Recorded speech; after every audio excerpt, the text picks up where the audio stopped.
the key was around execution on this one, to be honest, because the devil's in the detail. It's hard to make it work.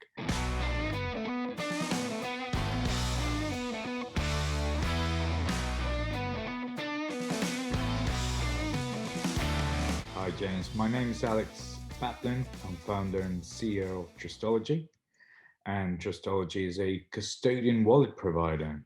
And for those who don't know what that means, it's a little bit like a bank, but for crypto assets like Bitcoin and Ethereum.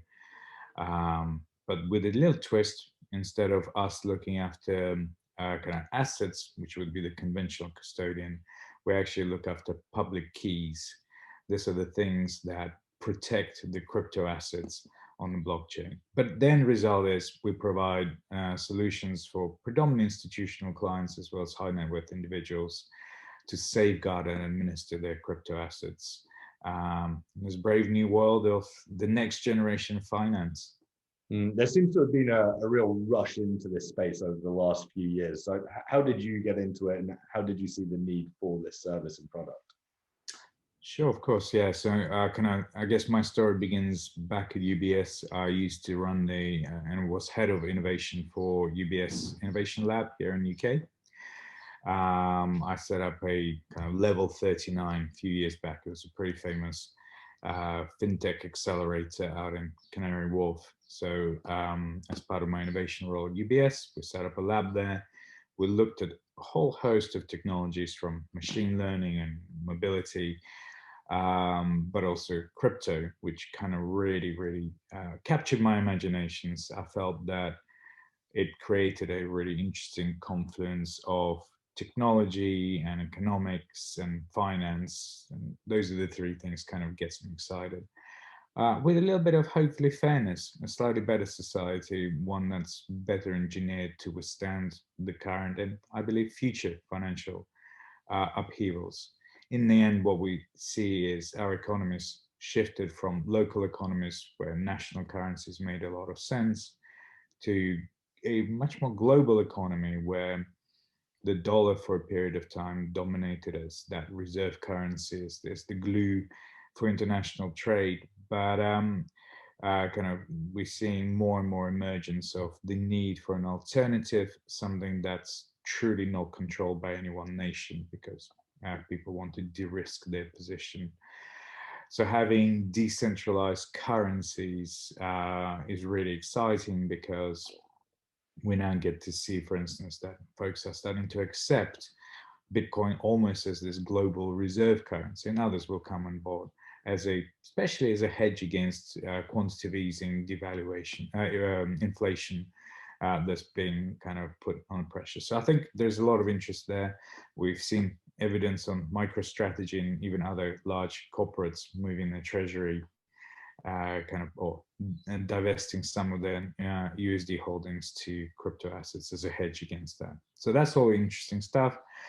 So I was working at UBS, then moved to BNY Mellon to do a similar role, but focus on crypto custody, because obviously BNY Mellon's a pretty important custodian, and I wanted to find out and they wanted to find out how we would custody crypto assets.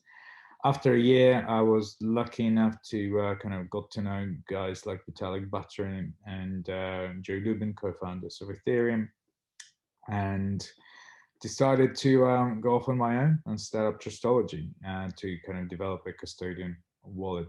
Initially technology, and then later on a service which we would be offering. So right now we are FCA temporary registered as a custodian wallet provider. So it feels a bit like going back into banking. I do all the KYC and AML and transaction monitoring procedures just like before, but obviously with this exciting new asset class. And then we're also seeing some really interesting movement in DeFi space. And for those who don't know this, the original thing was to create a decentralized asset like Bitcoin or Ethereum that allows you to effectively own an asset that cannot be inflated or money supply inflated by central issuers. So it removes that kind of issuer risk. And obviously, because those assets are not borrowed or lent by commercial banks, it also removes commercial bank credit risk. So essentially currency with no issue and currency risk, but with all the advantages of a electronic money transfer system. So that's really interesting. But then, of course, you need to create a whole ecosystem of borrowing, lending, hedging, exchanging.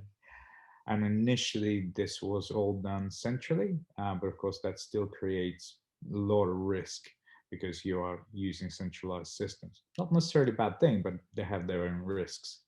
And what we've seen over the last couple of years is a massive shift towards decentralized financial services, where they give you the lending, the hedging, the borrowing, but there is no central counterparty. It's all done through automated kind of contract codes running on blockchain. And what we're starting to see is actually the liquidity on these decentralized pools is starting to get deeper and deeper, even outpacing centralized entities. Why? Because actually you can trust these decentralized entities to a high degree because there's no single point of failure. So the hypothesis, whether or not it will prove to be true or not in the future, will be whether or not, of course, this proves to be correct, and we will see deeper liquidity in decentralized finance versus centralized. That the hypothesis is yet to be proven out, but certainly the trajectory right now indicates that it's a lot of people who think that way. And for people that are not in this crypto world, it's quite a complex world, and we see a lot of volatility in it and so on. So I think people tend to be a little nervous to get into it if they're not already. Yeah. So I assume with your business being so security focused, that must have been very welcomed by investors in this space and people wanting the service. Yeah, absolutely. I mean, obviously, a custodian cannot remove the market risk, but what we can do is help with operational risk, and the safeguarding, the kind of the administration of the assets. So if you think through this, and most people don't kind of, if you're new to crypto assets, there's a really interesting thing is that there's no central bank or any bank to issue your identity. So you literally make up your own bank account number by creating what's known as a private key. Think of it as a bit like a password. If you lose that private key, you lost your assets. If you forget it, if somebody steals it, they can move those assets. So there's a lot of just inherent complexity and risk of managing the key. Actually, the whole blockchain itself is extremely secure. So the record of your assets is much more secure than on any other banking system because there's so many replicas of it. But the new failure point is on you losing those keys.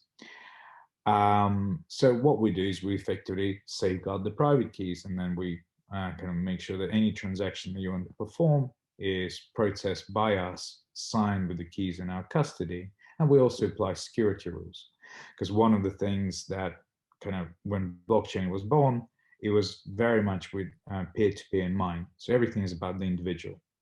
So it's a bit like your individual email box. It works really well if you're an individual, but then once you're a team, how do you share an email box? It's actually really hard to do.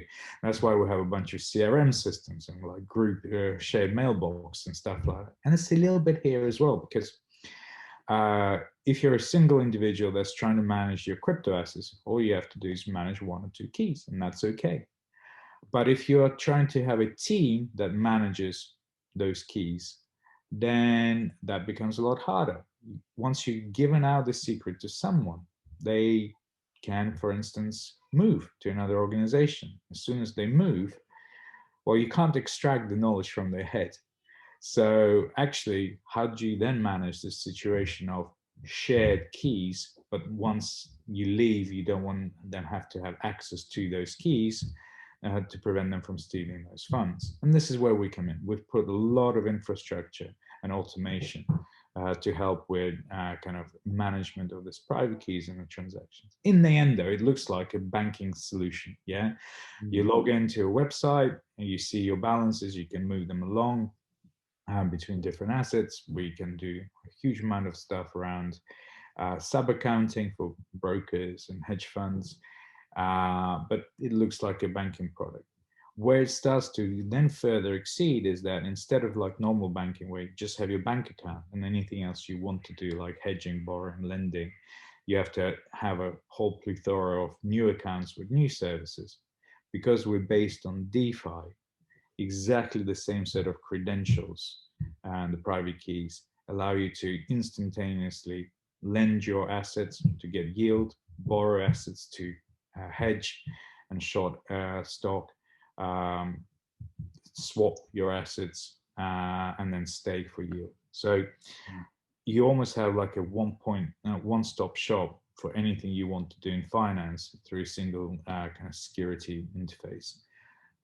So yeah, and I think a lot of people still kind of find them difficult to understand, but once they experience it, they go, "Oh my goodness, we're never going to go back to that old school, because this is just so much better." And I think that seeing a wow moment in people when they actually experience it is quite gratifying. And given the nature of the business, the heavy need for, as you mentioned, the security side of it, the infrastructure side of it, it's fairly difficult to dip your toe into this as a founder and produce an MVP early on. It is something you almost have to dive into. So talk to me about those early days in starting the business. What did that look like? uh, like the innovation cycles like this, they show it means it's just a bit of a mess at first.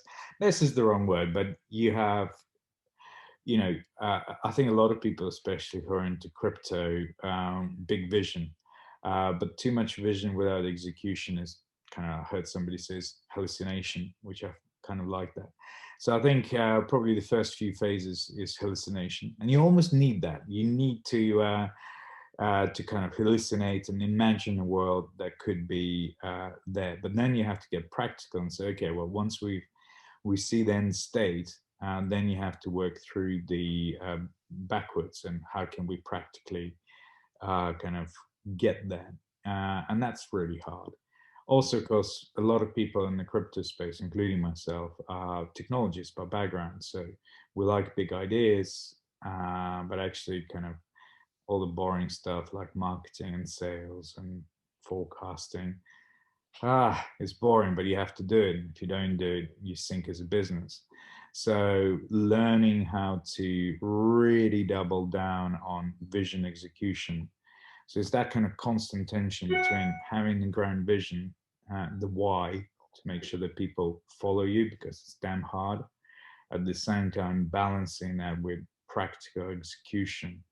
Um, it's really hard. We experimented in the early days with holacracy. And the holacracy is a really interesting management style where essentially it's recognizing that people should be self-managing. And we took it probably too far because what we found, for instance, is that self-management with dedicated people works, but you still need to bring people together and monitor their performance. Because if you don't do that, people kind of drift away. So finding the right balance between, for instance, supervision and monitoring versus freedom to innovate is, again, it's a constant tension that you have to adjust for. And as your organization grows in size, you need to understand that, sometimes you need less visionaries and you need more executors. And at that point, you need to kind of potentially do a bit more monitoring because people there are not the same believers that they were at the beginning.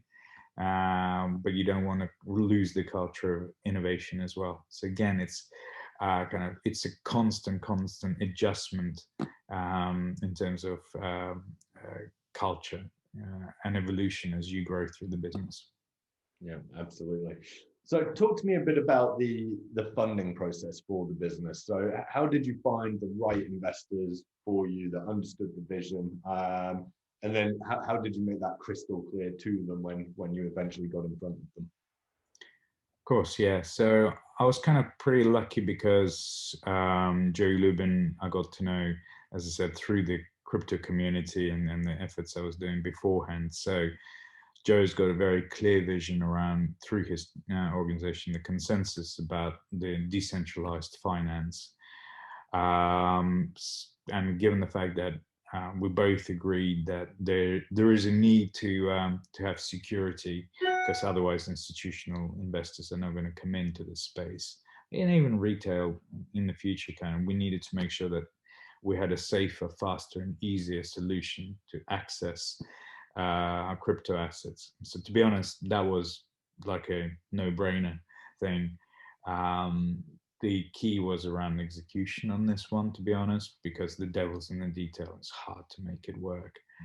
And then I was very lucky to also come across at a conference, consensus conference, Two Sigma Ventures. We literally were sitting around a table at the conference, started talking, explained what we were trying to do, and the guys kind of bought into what we did, and we signed the deal. So yeah, I mean, obviously it was kind of this huge amount to learn when you do term sheets and all that kind of stuff. So I think, you know, it's an interesting thing. I read all the books before to understand how it is to raise money, and a lot of the stuff, and this is probably my failure.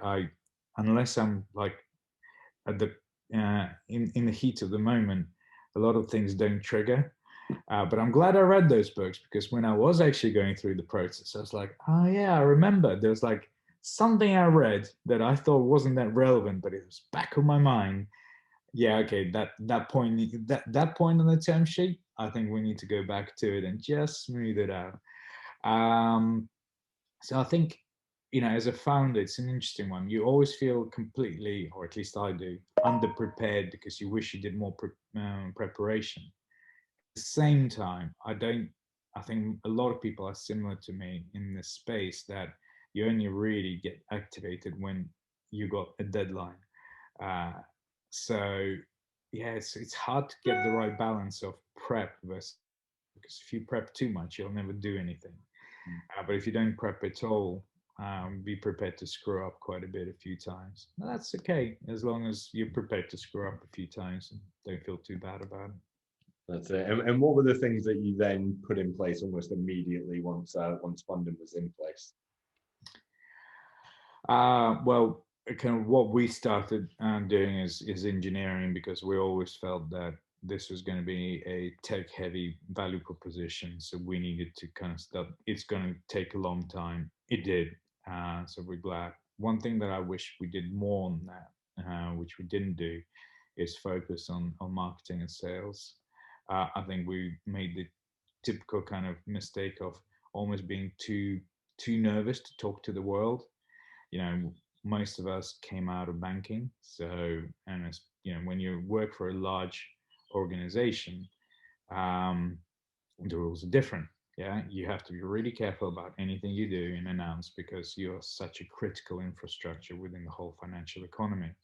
So you have to be really careful about what you say and what you do. And you have to be very responsible, and it's the right thing to be doing.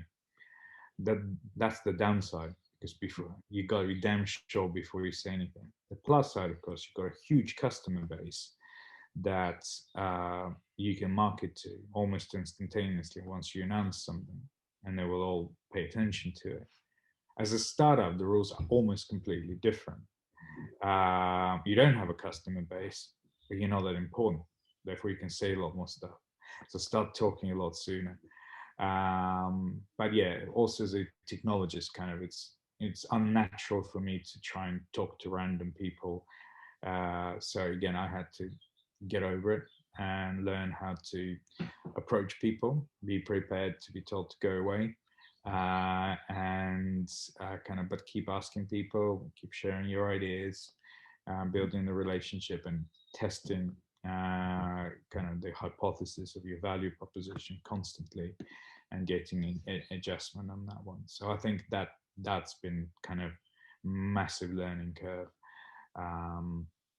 for me, especially if you're a technology startup, a technologist who's doing a startup, you kind of have to learn new skills pretty rapidly. Yeah, and I think that's probably true for all founders, whatever their background is, to make sure that they're adapting in the right way and so on. So talk to me a bit about your role within the business then. I assume that's changed a fair bit throughout your growth story. Yeah, basically do anything and everything that nobody else wants to do. Yeah, I mean, I think in the early days it was a definition of the vision, product roadmap, and then seeking investors. Then it's kind of evolved into team building, initially from the engineering team, and process definition. How do you govern the company?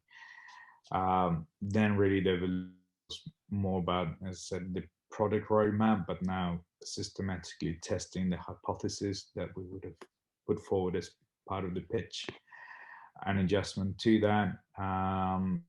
You start to kind of figure out that you now need to pump in more into marketing and sales. So I learned to be a sales guy, and I learned to be a marketing person. And then I realized that I've learned enough and I need professionals. So I hired Mia in our case, who leads our marketing, and other folks. But I always feel like I need to understand what the pressures of the role are to be a kind of good manager. So I've pretty much worked through, and leader. So I worked through most of the roles myself, figured out how hard they are, because it always seems easier that when you haven't done it, you think, oh, this must be easy. Why haven't they done it? Then you do it yourself and you're like, yeah, that's hard. So I've come to appreciate really just about that everything is hard. Frankly, if it was easy, you wouldn't be paying salary for it. So I constantly mediate kind of now conversations. Yeah, somebody from marketing goes, oh, why don't they just kind of push that development thing out? And they're like, do you know how hard that is? No. And then, of course, developers go, oh, why don't you just do that bit of marketing there? I was like, do you know how hard that is? No. So, yeah, I think for me, that was very useful to kind of feel the pain so that I'm not a jerk about it, and I can actually be kind of a fair leader. I'll try to be. So that's been that. And then, of course, especially in finance, so much of it is about regulations. So uh, as the kind of recent custodian wallet provider regulation, AML regulation came in, I had to be Mr. Regulation and Mr. Compliance. Kind of that's something I did a lot back in, but yeah. So I worked through pretty much every role there is in the company right now, from and then of course also raising the money. And we're starting on our next financing round. So now I'm figuring out and talking to guys from investment banks trying to pitch to me how to raise capital. So that's a brand new kind of field of experience for me. So learning that now. A constant learning curve. Oh yeah.